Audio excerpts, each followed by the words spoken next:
اب ادھر جو ہے وہ کھانے کا وقت ہوا، اب داڑھی بھی ہماری ٹھیک ٹھاک تھی، وہی نماز بھی پڑھ لیا اور لگے ہم کھانا کھانے۔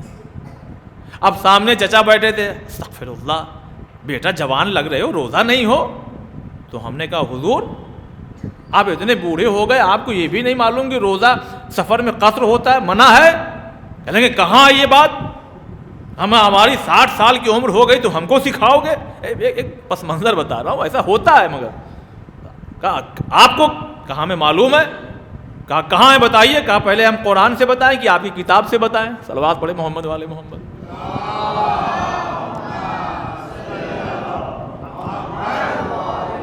تو پہلے قرآن کا حوالہ سنیے، سورہ بقرہ آیت نمبر 185، کہ جس میں یہ ہے کہ بس تم سے اس مہینے میں، جب یہ اس مہینے کو پاؤ روزے کو، تو روزہ رکھو، روزہ رکھو۔ جب بھائی ماہ مبارک رمضان ہے تو روزہ رکھو۔ ہاں اگر بیمار ہو یا سفر پر ہو تو بعد کے دنوں میں گنتی کرو، اللہ تمہارے لیے آسانی چاہتا ہے اور دشواری نہیں چاہتا۔ تو بھائی قرآن کی آیت تو صاف صاف کہہ رہی ہے کہ جب ماہ مبارک رمضان پا جاؤ تو روزہ رکھو، مگر اگر بیمار ہو، اور بیمار وہ والا کہ ڈاکٹر کہہ دے، نہیں کہ اپنے آپ کہ ہم کو بخار ہم نہیں رکھیں گے، اب اس میں بہت سے مسائل ہیں، اس پہ نہیں جانا چاہ رہے، مطلب کہ بیمار ہو تو روزہ چھوڑ سکتے ہو، بعد میں بھی رکھ سکتے ہیں آپ۔ ایک روزہ چھوڑا تو ایک ہی رکھنا پڑے گا، کوئی نہ کفار، وہ یعنی اس طرح سے آپ کے اوپر وہ تمام چیزیں لاگو نہیں ہوں گے کہ اگر جان بوجھ کے جو چھوڑ دیا جاتا ہے۔ اب اس میں بھی بہت سے مسائل ہیں جس کو یہاں چھیڑنا مناسب نہیں ہے، موضوع میں بھی نہیں، بس یہ کہنا ہے کہ بیماری کی حالت میں ماہ مبارک رمضان میں روزہ چھوڑ سکتے ہیں، اور اسی کے آگے لکھا ہے کہ سفر کی حالت میں بھی ہو تو روزہ چھوڑ سکتے ہیں۔ تو چچا سمجھ میں آیا میں روزہ کیوں نہیں ہے اور کھانا کھا رہا ہوں؟ کہ قرآن میں نے کہا یہی تو ہے کہ قرآن پڑھنے میں ثواب ہے، لیکن اگر سمجھ کے پڑھا جائے تو اللہ کمال کی منزل پہ فائز کرتا ہے۔ تو ہمیں چاہیے کہ ہم قرآن کو پڑھیں، ترجمے کے ساتھ پڑھیں۔ کہا اچھا اور کہیں ہے کوئی کتاب میں نے کہا کچھ جلدی میں کچھ لائن پڑھ دیتا ہوں۔ عمرو بن امیہ زمری سے روایت ہے کہ آپ نے فرمایا ادھر آ میرے پاس، میں تجھ کو مسافر کے حکم بتاؤں۔ کون؟ حضور بتا رہے ہیں اللہ نے روزہ اور آدھی نماز کو معاف کر دیا ہے مسافر پر، یہ حدیث ہے۔ راوی کو بلایا جا رہا، ادھر آؤ ہم تم کو روزے کے احکام بتا دیں۔ کہا کیا ہے حضور؟ کہا حالت سفر میں، جب حالت سفر میں انسان ہوگا تو روزہ تو معاف ہوگا، لیکن نماز کیا ہو جائے گی؟ قصر، جس کو ہم لوگ کہتے ہیں آدھی ہو جائے گی۔ اب اس کا ریفرنس کہا، اس کا ریفرنس آپ کو مل جائے گا نسائی والیوم نمبر 2 پیج نمبر 77۔ ایک ریفرنس اور لے لیجئے، سفر میں روزہ رکھنا منع ہے، یہ کہاں لکھا ہوا؟ کہ ابن کثیر والیوم نمبر 1 پیج نمبر 236۔ اور روزہ رکھنا مسافر کے لیے ایک جرم ہے، یہ کہاں پر ہے؟ ایک کتاب ہے عبداللہ ماجد کی، والیوم 1 ہے پیج نمبر 232۔ اب چھوڑیے، یہ تو ایسی مشہور کتاب نہیں، مگر جو پہلے گزرا ہے وہ بڑی مشہور کتاب ہے۔ اب آئیے تو کیا وجہ ہے کہ بیچارے وہ لوگ روزہ رکھتے ہیں؟ مسئلہ وہی ہے، جو لینا چاہیے تھا رسول اسلام سے لینا چاہیے تھا، بھائی شہر علم ہے نا، یا تو پھر دروازے سے آنا چاہیے تھا حضرت علی کے ذریعے۔ اب جب ادھر اور ادھر گئے تو وہاں سے بھی کچھ لے لیا، تو جب لے لیا اب اسی پہ عمل ہو رہا ہے۔ اب کیا کیا جائے؟ بھائی کیا کیا جائے گا؟ آئیے پڑھیے، جو رسول نے دیا بس وہی لیجئے۔ مگر حضرت عمر حالت سفر میں روزہ رکھتے تھے، دیکھیے، مگر حضرت دوسرے خلیفہ جو ہیں وہ حالت سفر میں کیا کرتے تھے؟ انہیں کی پیروی تو لوگ کر رہے ہیں، آج بھی بہت سے ہمارے مسلمان بھائی۔ کیوں؟ میں بار بار کہہ رہا ہوں بیچارے جانتے نہیں ہیں، اسی لیے میں ریفرنس دے رہا ہوں بار بار۔ قرآن کا بھی حوالہ دیا، حدیث کی کتابوں کا بھی حوالہ دیا، والیوم کے ساتھ بتایا ہے، جلد کے ساتھ بتایا، پیج نمبر کے ساتھ بتایا۔ حدیث سنیے، ابو ہریرہ سے روایت ہے کہ رسول اللہ کے پاس کھانا لایا گیا ایک مقام پر، اور پھر آپ نے فرمایا کہا اے ابو بکر ادھر آؤ، عمر ادھر آؤ۔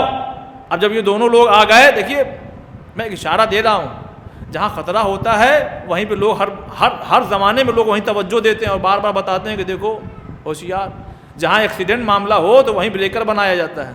اشارہ دے سکتا ہوں بس۔ تو حضور نے کہا ابو بکر ادھر آؤ، عمر ادھر آؤ۔ کہا جی، کہا آؤ چلو کھانا کھا لو۔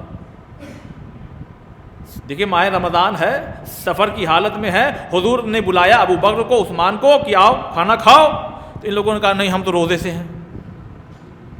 رسول اللہ کیا کہہ رہا ہے؟ رسول جو دے دے وہ لے لو، جو منع کر دے اسے چھوڑ دو، مگر یہ کیا کہہ رہے ہیں؟ نہیں ہم تو روزے سے ہیں۔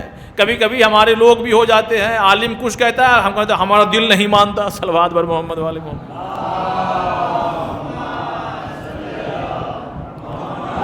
تو ان دونوں حضرات نے جو کہا نا کہ ہم تو روزے سے ہیں، یہ کہاں ہے؟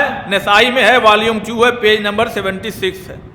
دیکھیے بڑی محنتوں کا مجموعہ ہے، ریکارڈ ہو رہا ہے، اس لیے میں محنت بھی کر رہا ہوں اس پہ، تاکہ آپ نوجوان میرے بھائی کبھی بھی ہو کوئی پھنسائے آپ کو تو آپ ایسے لا کے ان کو پھنسا دیجیے کہ ایک بھی اپنی کتاب کا ریفرنس نہیں دیا جا رہا، سب آپ کی کتابوں کا ریفرنس دیا جا رہا ہے۔ پھر اس کے بعد ہے کہ حالانکہ حضرت اکثر لوگوں کو خبردار کرتے تھے اور دوران سفر روزہ نہ رکھو فرماتے تھے، سفر میں روزہ رکھنا نیکی نہیں ہے، اور کبھی فرماتے تھے کہ سفر میں روزہ رکھنا کوئی نیکی، یعنی تاکید کے ساتھ کوئی نیکی نہیں ہے۔ کہاں پہ ہے؟ نسائی میں ہے، والیوم 2 پیج نمبر 74، سب انہی کی کتابوں میں ہے۔ مسئلہ یہی ہے کہ کتابیں تو لکھ دی گئی موٹی موٹی، لیکن وہ یہ کہ پڑھنے کا موقع نہیں ہے، اور ان کے علماء بیچارے پڑھتے ہیں مگر بتاتے نہیں ہیں کہ کہیں رافضی کا ٹھپا نہ لگ جائے، یعنی کہیں شیعہ ہونے کا ان پر ٹھپا نہ۔ ارے بھائی جو حق ہے وہ لوگوں کو بتاتے کیوں نہیں؟ اسی لیے میں بہت سنبھل کے ایک جملہ میں کہنا چاہتا ہوں، اگر کوئی میرا اہل سنت بھائی سنے تو اس کو کوئی نگیٹو وے میں نہ لے جائے بلکہ پازیٹو وے میں لے۔ اسی لیے 99% سے زیادہ کیس ایسے ہوتے ہیں کہ ادھر کے لوگ ادھر آئے ہیں، ادھر کے لوگ ادھر نہیں گئے ہیں۔ بس اشارہ دے سکتا ہوں، بہت کھول کے نہیں۔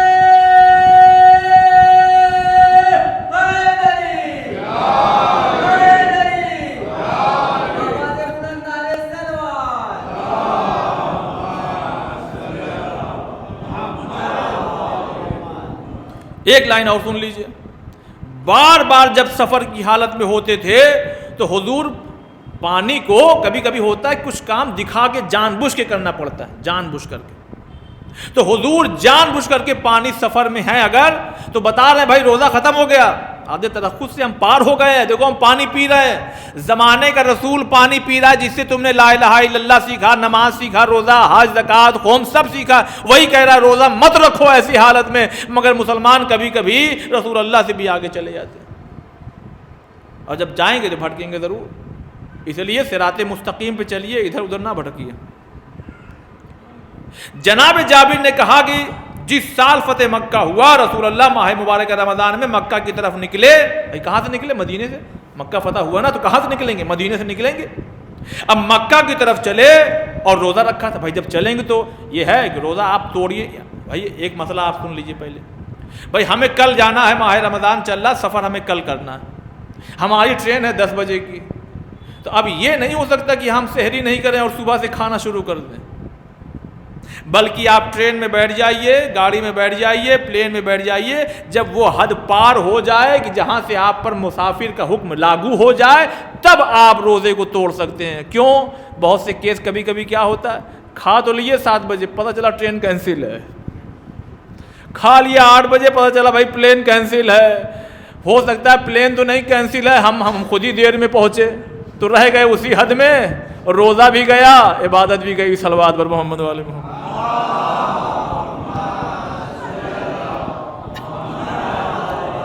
اب جب نبی مدینے سے کہا مکہ جا رہے ہیں، ماہ مبارک رمضان ہے، روزے کی حالت میں، مگر جب وہ حد پار ہوئے تو لوگوں کو دکھا کر کے پہلے اے لوگوں ادھر دیکھو، اور دیکھا کہ پانی میں پی رہا ہوں، میں پانی پی رہا ہوں، پھر یہ مسئلہ بتایا۔ کیوں؟ قرآن کی آیت کیا ہے؟ سورہ بقرہ، ان شارٹ سورہ بقرہ آیت نمبر 185، اور ان تمام کتابوں کا میں نے جو حوالہ دکھا دیا، اور جو آخری رہ گیا تو وہ یہ ہے صحیح مسلم والیوم 3 پیج نمبر 124 124۔ تو بھائی یہ وجہ ہے کہ ہم نماز کو الگ الگ بھی پڑھتے ہیں، ملا کر کے بھی پڑھتے ہیں۔ ہاں ہمارے یہاں جب جماعت ہوتی ہے تو ہم ملا کر کے بھی پڑھ لیتے ہیں، لیکن کبھی سکون سے بھی رہتے ہیں اور دل چاہتا ہے کہ ذرا سا اور